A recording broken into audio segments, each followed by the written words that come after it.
Rumors of my death, greatly exaggerated. But before we get to that,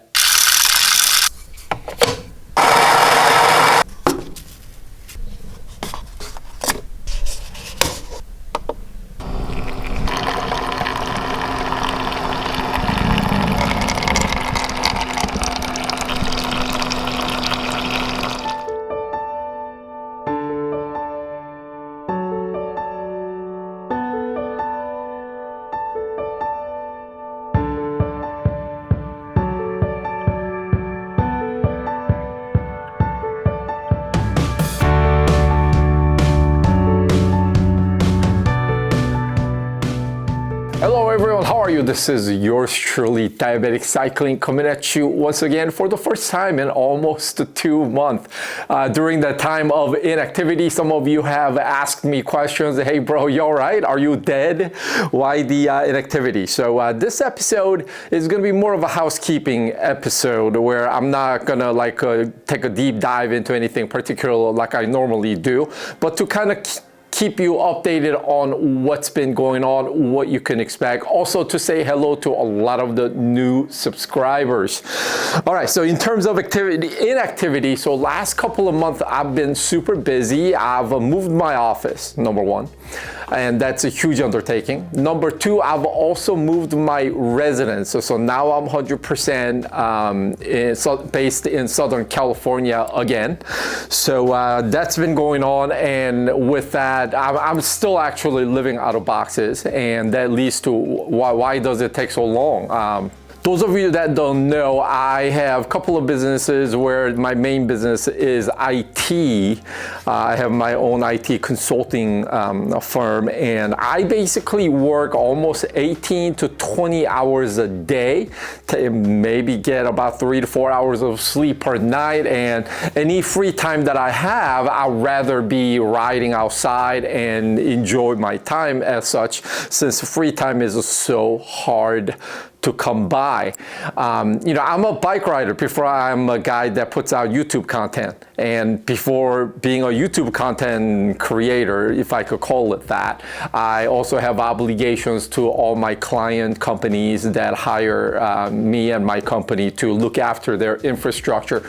So hence the inactivity, because life just kept me very busy. Speaking of enjoying my time out there riding, summer obviously means you should be out riding. Now, because of my hectic schedule involving everything else with the life, I have not been able to put down so many miles. However, during the Memorial Day weekend, I went up to Colorado with a few of my homies, and I took down Pikes Peak, took down Independence Pass. So that was a great trip.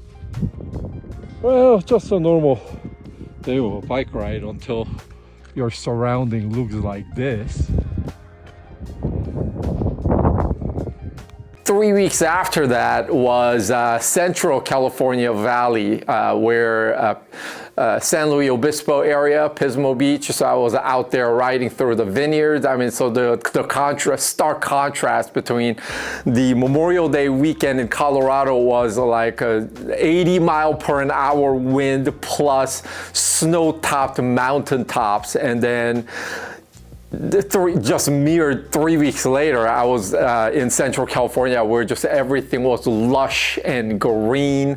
Just a great time out riding. And then I liked the Central California trip so much, where I actually went back the following weekend with my family. So I've been out there. I've been out riding what little time that I was able to enjoy my time off from work. Anyhow, so that's sort of what's been going on, but what does that all mean? So I'm gonna give you a little bit of a sneak peek on what you can expect next couple of months, next couple of weeks. So in terms of bike reviews, what you can expect is the Specialized Ethos, which is the bike that I took bike that I've been riding. It's the bike that I took to take down Pikes Peak and Independence Pass. So that bike's review is coming up. I've gotten to know that bike intimately, so I have some interesting things that I want to share with you. Next up on the list would be, I have also State Bicycles All-Road Carbon.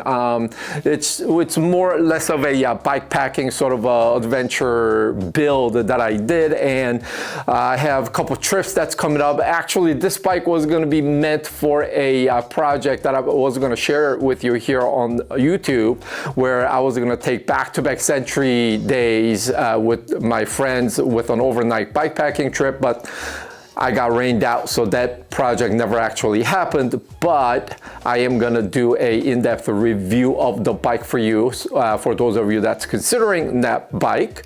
And then the next bike up would be the Canyon Grail CF SL. Now, as I received the bike, this is a what is it, 11 speed or 12? I think it's a 12 speed, the GRX build, but it's the last generation GRX, where I plan to change the drivetrain and everything with the new GRX Di2 drivetrain for the Canyon Grail CF SL.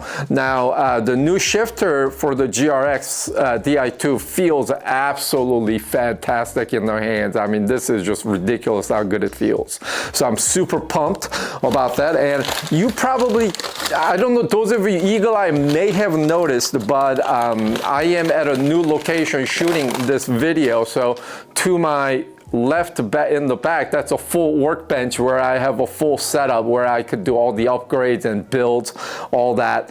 So you can look forward to that. So I will be doing all the upgrade on the the component swappage from the mechanical GRX to the new GRX Di2. All that will happen right here by yours truly. So that will come at you. And then there's also another bike that I'm going to show you, which I will not mention here, but you will see that pretty soon enough.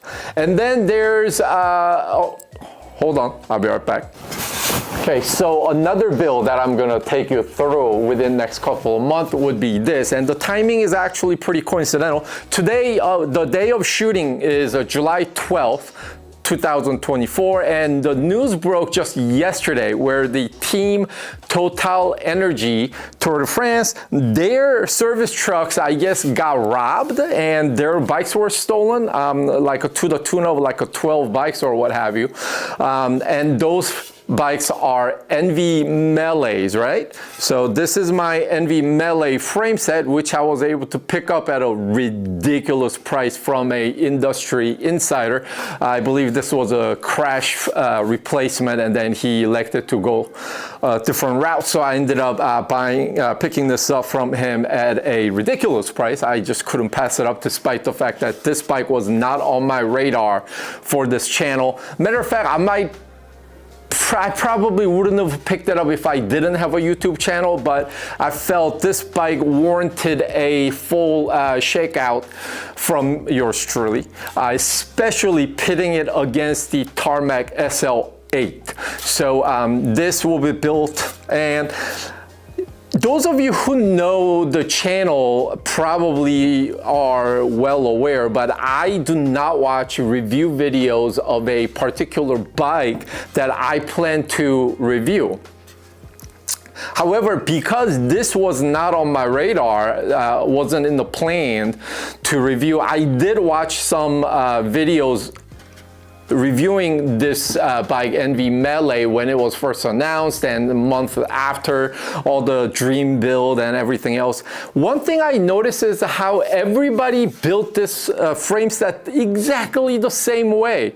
It's the ENG Melee frame set, and they have the frame set does come with the cockpit. So they would use the ENG cockpit that it comes with, which is the aero stem and the handlebar, and then they put the ENG SES wheels on there, which makes a fantastic bike, do not get me wrong. However, that is not the build you're gonna see from yours truly. I actually plan to build this in completely different way. This will be like nothing on YouTube that you've seen so far as based on this frame set. So that's another bike that's coming at you. Let me just put this away. All right, then there's another video that I actually owe you. Maybe it's a 3 to 5 months too late. The video got delayed because of aforementioned things that happened in my life. The video never got made and never got put together. But the Cannondale Super 6 Evo High Mod versus Tarmac SL8, the actual comparison, the final verdict video, I will put that out probably as a next episode to what you're watching today. So that episode is also coming. Okay, and then, so those are some of the things that's sort of in the pipeline in terms of a review. Some of the companies send me some things that they wanted me to share with my audience, so I'm going to give you a sneak preview.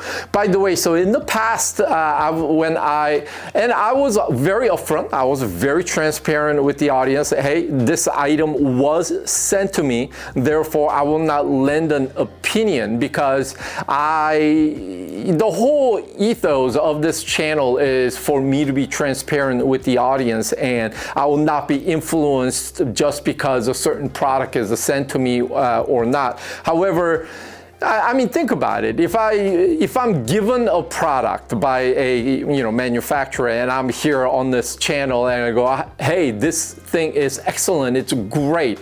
I mean, what kind of credibility would I have? Would you believe me if I were to tell you just everything is great because it was sent to me? I mean, I wouldn't do that to you.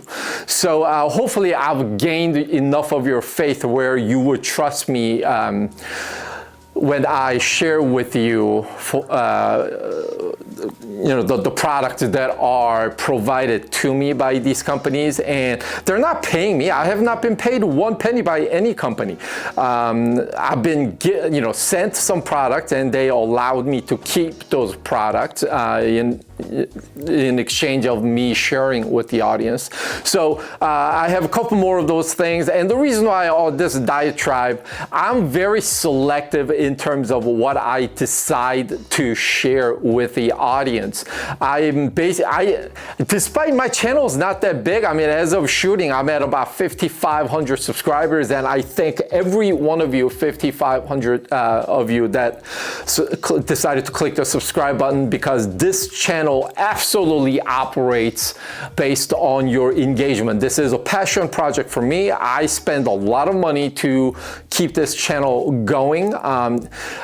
It's a horrible business model because I have so much money going in, there's no money coming out of it. So, and I will not sit here and tell you that this channel is a certain way, whereas I'm being paid under the table or behind the scenes, and yet I act like I'm not.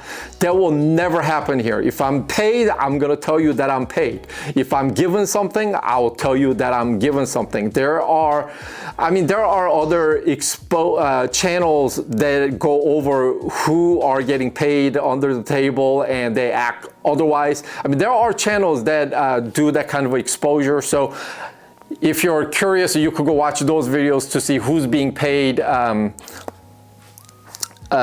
put out content, but I am definitely not one of those.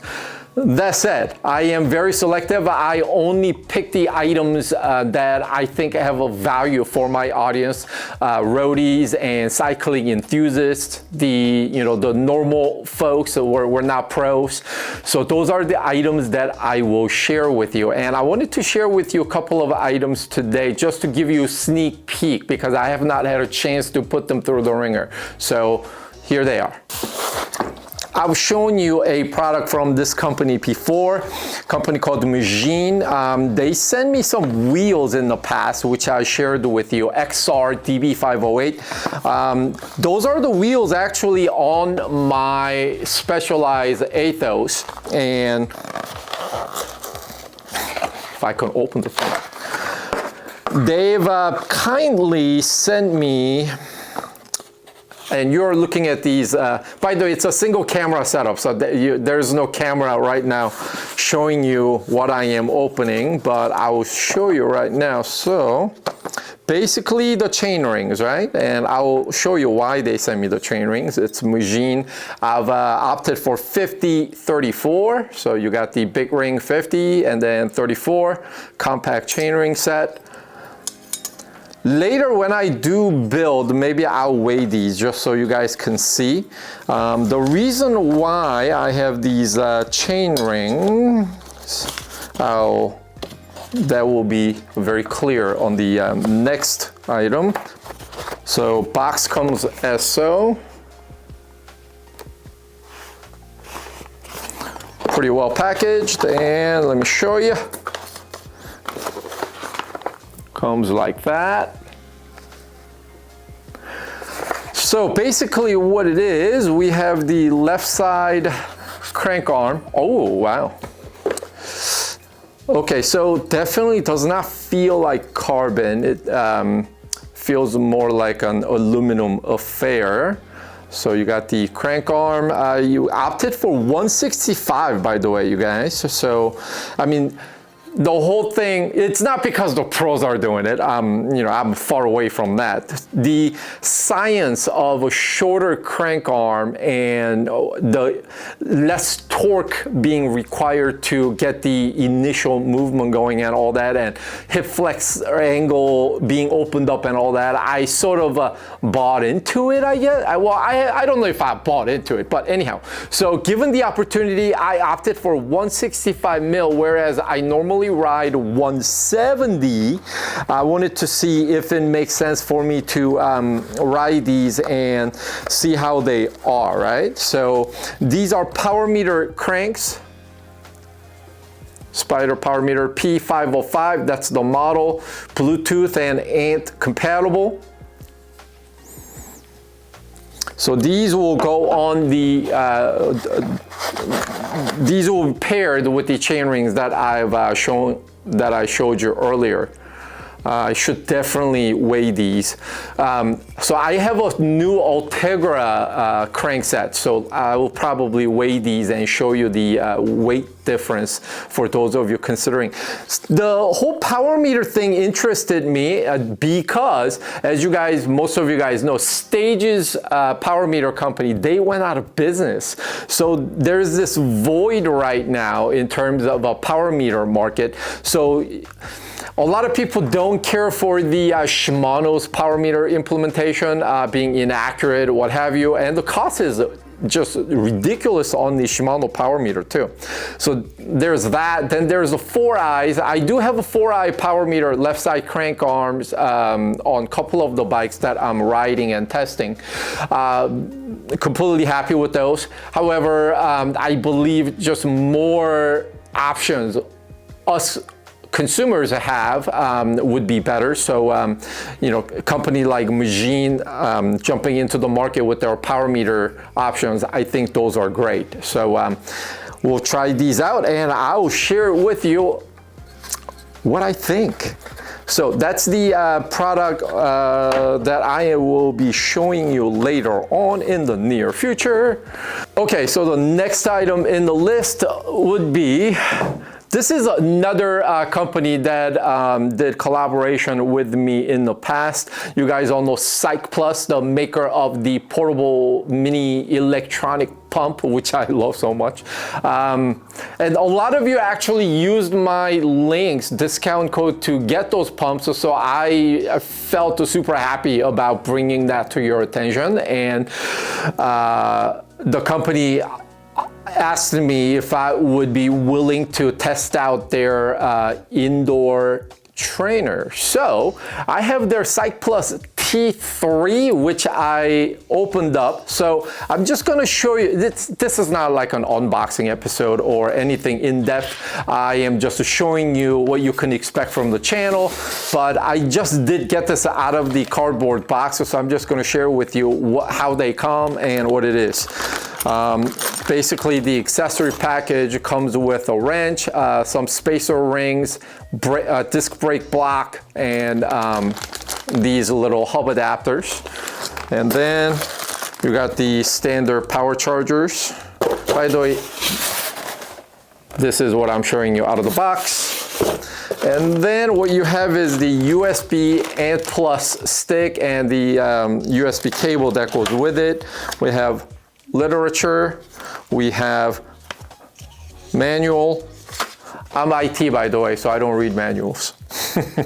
And then they must have some kind of a deal with Rovi indoor training program, some kind of a code. Oh, so they give you 2 months free by using the code that's on here. So that's that.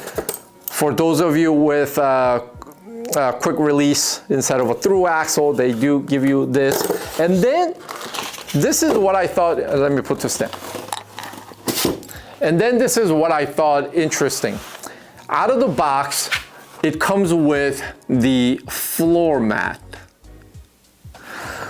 which, if you think about it, it's rolled up from my moving that I told you about earlier, so you can't see what it is. But this is the official Wahoo Kicker mat, floor mat, which costs what, $79?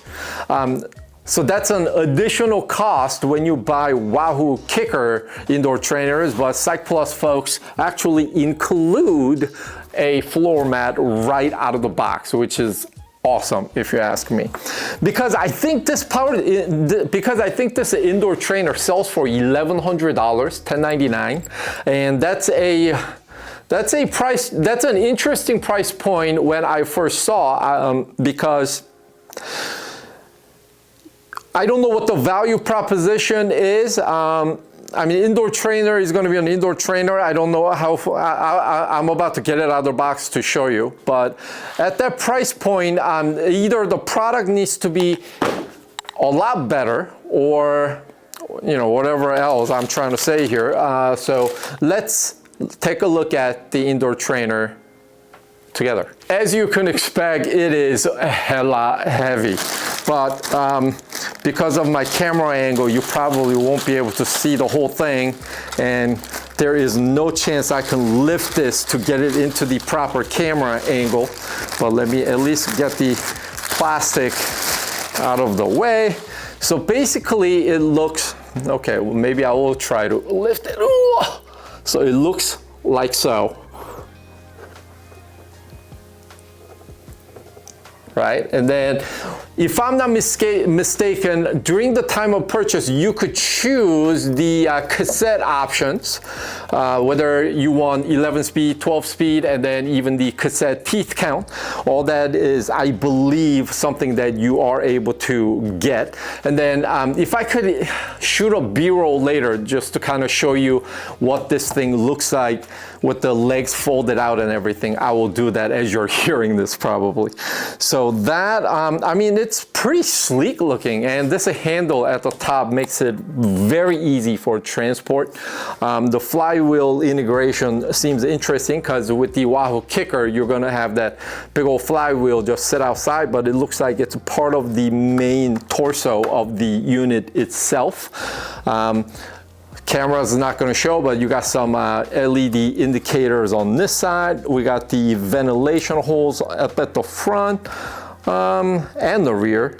But anyhow, so that looks pretty solid, you guys. I mean, so I am going to set this up and put it through its paces and come back with you with my thoughts, why this would make sense or why it wouldn't make sense. I don't know yet, but thank you, Psych Plus, for allowing me to check this out, and hopefully I can share with my audience anything valuable that I may come up with. Ooh, get it the hell out of the way. Okay, so that has been the housekeeping episode. I know there was no substance to this episode, and I hate putting out episodes with no substance. However, I felt it was important for me to welcome the new subscribers, number one, and those existing subscribers to just kind of keep you updated that I am still alive, and share with you a sneak peek on some of the things and the bikes that will be shared on the channel in near future, as I'm sort of settling down, I can put out videos a little bit easier, and the background you see will change as time goes along, because I am still putting things together here. And yeah, so that's it. Thank you for sticking around. You've been awesome. I've been Diabetic Cycling. Until next time, keep the rubber side down, be safe out there, and most importantly, be good humans. DC out.